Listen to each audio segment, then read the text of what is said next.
Assalamualaikum warahmatullahi wabarakatuh. Good morning, class. I hope that on this sunny day, you guys in a good condition and full of energy to study with me. But before we start our lesson today, let's pray together. Pray, begin. Amen. Okay. Before we get into the new materials, I would like to review a little bit about our lesson in the last week. So, last week we learned about narrative text. So, I'm gonna reviewing a little bit.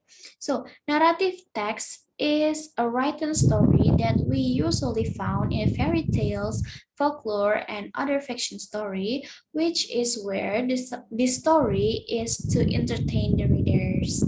Yeah, I hope you guys still remember too.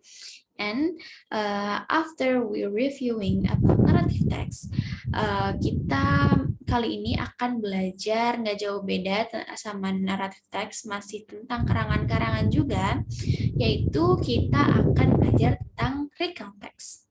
But I'm gonna share the PowerPoint first. Okay, so the PowerPoint is on the screen. Okay, so wait. Today our materials is about recount text, but I'm gonna show you the table of the contents. What we gonna learn. First one is the definition of recount text. And then the second is generic structure of recount text. The third is purpose of recount text. Next is language features on recount text. And the last one is example of recount text. For the first one is about definition of recount text. So what is recount text? Recount text is a text that tells the readers about one story, action, or activity. Its goals is to entertain or informing the readers. But inside recount text, there is no complication just like in a narrative text. Jadi, saya jelaskan pakai bahasa Indonesia. Jadi, recount text itu adalah cerita tentang pengalaman seseorang di masa lalu. Jadi, dia menceritakan kembali kisahnya di recount text ini. Lalu, goals-nya itu untuk menghibur para pembaca. Dan di recount text ini berbeda dengan narrative text, di recount text tidak memiliki complication ya. Jadi apa aja sih generic structure yang ada di recount text ini? So there is 3 generic structure. The first one in this section is the opening part of the text or introduction that contains the background of an event, such as who was involved, or when and where the event occurred. So, orientation itu opening cerita yang dimana menceritakan background si pencerita itu atau dimana ceritanya itu dimulai dan lain-lain.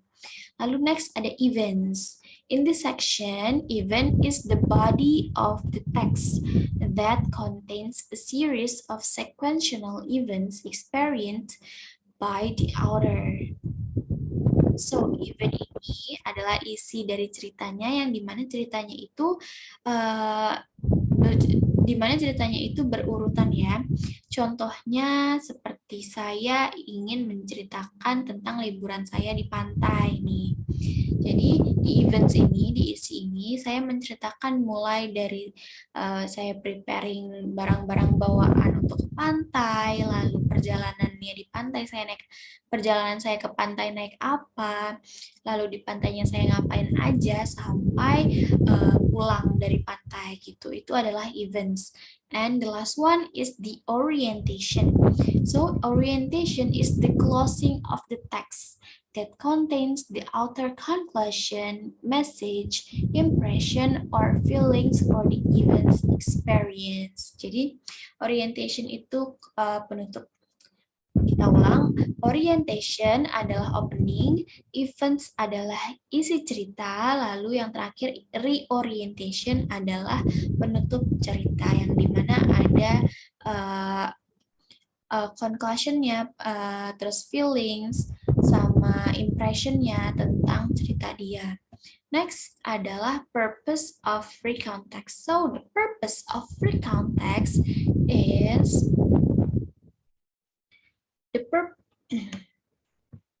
the purpose of free context is to list and describe past experience by retelling events in the order in which they happened.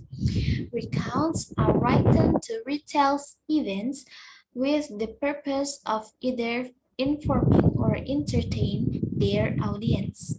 So, in a simple word, the purpose of recount text is to retell past experience. Jadi, purpose recount text ini adalah menceritakan kembali atau menceritakan ulang kejadian atau pengalaman si writers ya. Next, language features of recount text.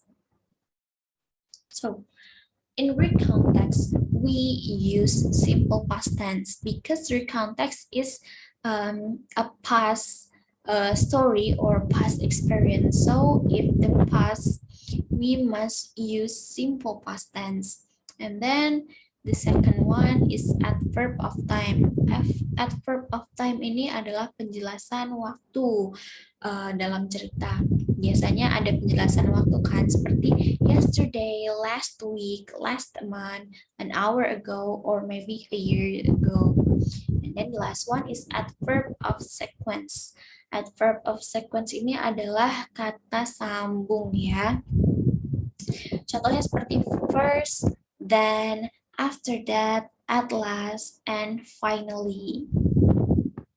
And in the end, we want to learn what it looks like an example of recount text. But before we go for the example, I want to ask you about the materials that we learn.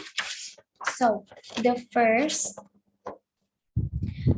for the first question is, what is recount text? Okay, and then the second one is, how much generic structure on recount text, and tell me. Okay, and the last one, what is the purpose of recount text? Okay, you guys really great. So we go to the example of recount text supaya kalian nggak bingung ya sama penjelasan saya tadi. Mungkin ada beberapa yang masih bingung sama penjelasan saya. Jadi langsung aja kita ke example-nya supaya ada gambaran ya recount text itu kayak apa sih. Nah, saya mengambil contoh recount text dari Ruang Guru ya. Di sini dia udah memisahkan bagian-bagian ya. Ada orientation. Di sini dibilangnya series of events ya. Saya bilangnya events. Di sini juga ada series of events dan ada reorientation. So I will give you maybe 2 minutes for reading this text, and yeah, here.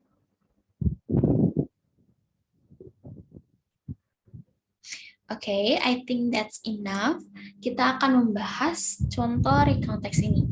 Dan kita akan bahas dari orientation. As I said before, orientation is the opening of the text or the story.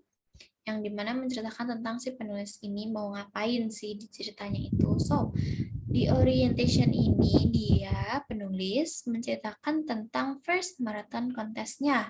Yang dimana I joined the Rogu Marathon. Jadi Rogu Marathon ya. Dia ingin mencoba marathon ini. Lalu I thought it would be a great experience for me to try out. I had to run 42 kilometers to complete it. It was hard. Jadi itu bagian dari orientation. Nah, lanjut ke series of event or events. So, events itu adalah isi dari ceritanya yang dimana ceritanya itu berurutan ya. Mari kita lihat.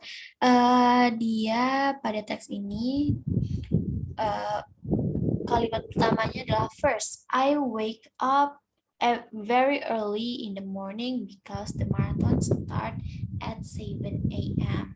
So, dia menceritakan awalnya dia sebelum dia pergi ke maraton itu dia harus bangun, lalu pergi ke venue-nya, lalu melihat banyak orang di sana yang berpartisipasi di maraton itu, lalu dia mulai untuk bermaraton sampai dia sampai ke garis finish ya. Itu adalah series of event. And then the last one is the orientation. The last one is reorientation. So reorientation itu adalah penutup yang dimana si penulisnya ini mengekspresikan feeling dia tentang pengalaman dia yang dulu. Nah, kita lihat. After that, I want to join another marathon. I was interested. Di sini ada kata interested, berarti udah termasuk reorientation karena dia mengekspresikan feelings dia tuh interest untuk mengimproving larinya dia. Lalu and I also experienced a good feeling with the others runners. It was a very wonderful experience for me. Jadi dia puas ya dengan maratonnya ini. Dan itulah contoh dari recount text. Saya harap kalian semua mengerti tentang recount text. And I think, yeah, it is the end of the material today. So, for the conclusion of the material is, recount text is the story about writer's experience in the past. And the goal is to entertain the readers. Okay. And before I close the class, I want to give you an assignment. So for the assignment, I want you guys make a recount text about your holiday. The theme is holiday. And don't forget to using orientation, events, and reorientation. And you can submit it in the Google Classroom. I think that's enough for me. I hope you guys enjoy in my class. And see you guys in next week. Wassalamualaikum warahmatullahi wabarakatuh.